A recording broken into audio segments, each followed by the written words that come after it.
What is up, guys? Welcome back to my channel where I put out new photography related content almost every Monday. Not every Monday, but most Mondays.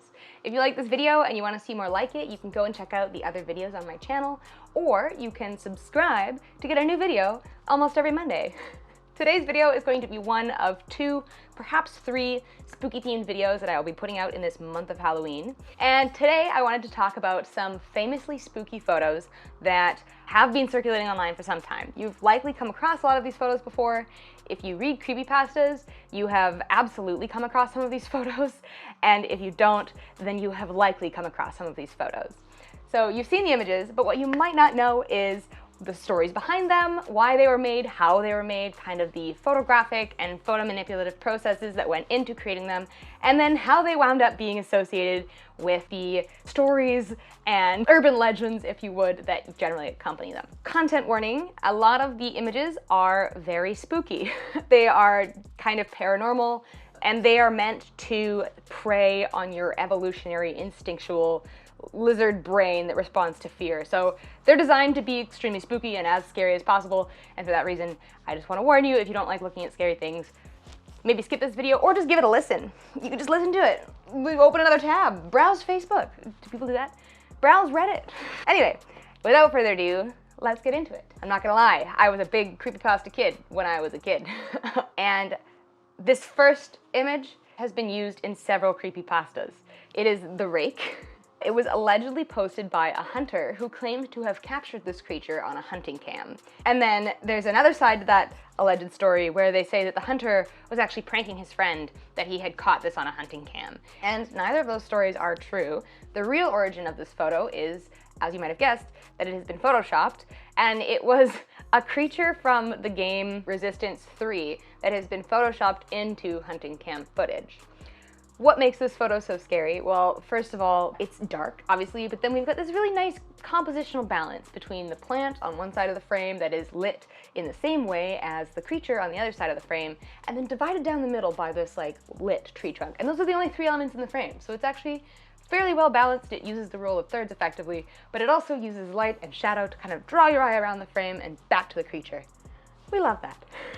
Another thing about this rake photo is this idea of a creature is something that recurs in these horror photographs again and again, and it's something with unnaturally pale skin, pupilless eyes, unnaturally long or thin limbs that is generally hunched over in a manner that you don't generally see humans hunched in. And there's a few creatures like that. The next one is also very scary, and it is this creature, which is allegedly a photo from the Russian sleep experiment, which was supposedly, according to this creepypasta slash now urban legend, I think, a experiment where Soviet soldiers were kept awake in an underground bunker for weeks on end using a special fictional substance that would not allow them to sleep. And at first they were fine, and then things slowly degraded into chaos and they began eating each other at the couple weeks mark of being awake, and they were seeing demons and being privy to knowledge that humans who sleep will never know. It's very spooky, didn't happen, absolutely no evidence of it happening whatsoever, but this photo actually has an excellent origin story. Obviously it's not a sleep-deprived Soviet soldier, it's actually a Halloween prop, and it's a Halloween prop called Spasm. Here's what it looks like in commercial lighting. So this Halloween decoration has been photoshopped quite effectively, and they use this classic kind of portrait composition where you have the leading eye right in the upper middle of the frame. As you can see, it's actually like pretty much to a T. And they've also used light and shadow balance to kind of really draw your attention to the one thing in the frame. You don't even really notice all of the other things going on in the frame that would kind of take you out of the supposed context of the Russian sleep experiment. Like, why is it on a snow-covered iron bench if they're supposed to be in a bunker underground?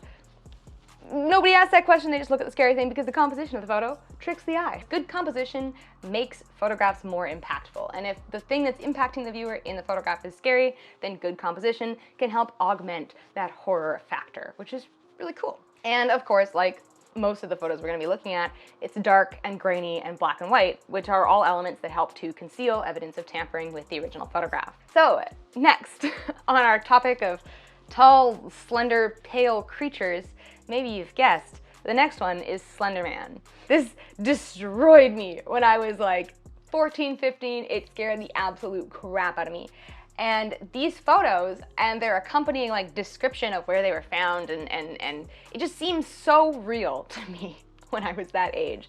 And looking at these photos, I was like, oh my God, these have to be real photos. But like, these photos definitely hit all of the points that we said before. They're dark, they're grainy, they are black and white, and they've got that old-timey vintage feel, which I'm gonna talk about in a future video, but I wanna touch on this real quick. Old-timey photos, we are a lot less likely to accuse them of being photoshopped, because it feels like, oh, well, they couldn't have manipulated photos back then, right? Which they could, and I did a whole video on how they did it, so go check that out if you want to. But it just seems more analog.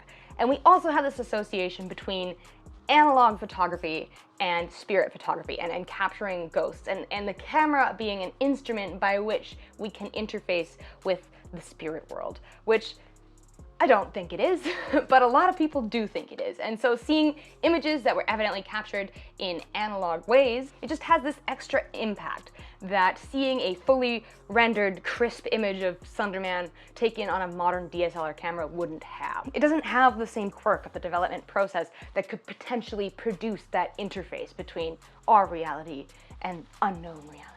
But this photo and these photos swept through middle schools across the country. And I remember one time I was Skyping with my friend and she's like, oh my God, is that Slenderman out the window behind you? And I was like, what do you mean? And she was like, oh, never mind. It was just a lamp. It looked like it was totally shaped like him. And I was like, there's no lamp. But no, these photos are in fact very convincing Photoshop fakes. They were actually entries to a paranormal Photoshop contest hosted by the Something Awful forums back in 2009, and they were posted and created by Eric Knudsen. So thank you, Eric Knudsen, for causing this global sensation that resulted in multiple media franchises. Both the photos and the descriptions were the fabrications of Eric. There you go, debunked. Don't worry about Slenderman anymore. I won't. And finally, we are getting to the very last photo that I'm going to be talking about today, and I saved it for last because it is my personal favorite, and also so dang spooky. It's just so spooky, I hate it. It's this one. And it is referred to as the Cooper family photo, aka body falling from the ceiling.